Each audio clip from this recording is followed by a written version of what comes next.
My primary issue that I'm working on with Ron is how to address the question of how much do you charge by the hour?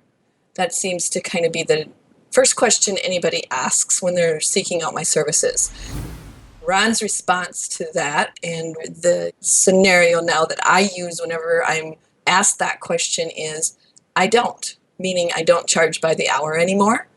And the reason I don't charge by the hour, and the reason he doesn't want us to say that we charge by the hour, is we should be charging for our services and the outcomes. So we need to identify what services it is that the client is requesting, as well as the outcomes they're seeking, and then we price accordingly.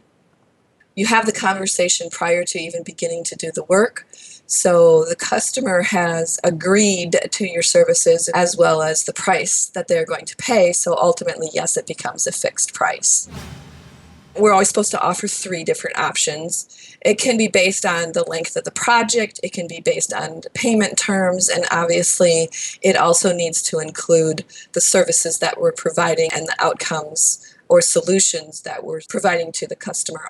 The most significant thing that I've gotten through Ron's training at this point is he wants us to really focus on the fact that we don't sell time. So that's where the don't track hours comes into play.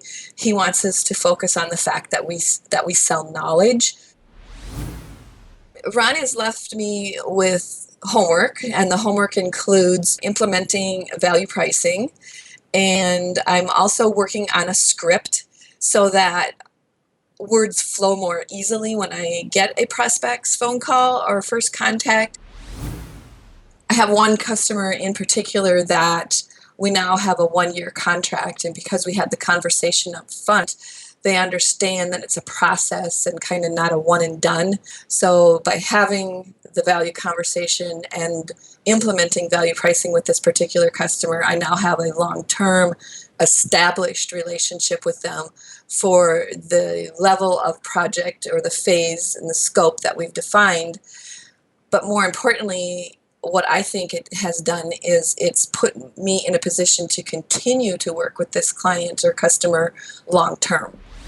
Working with Ron has helped me realize that even though I'm an accountant and maybe even an introvert, he's helped me become a little bit more of a salesperson and made me recognize that having that value price conversation first does make it easier throughout the whole process, and I don't have to worry about getting paid on the back end.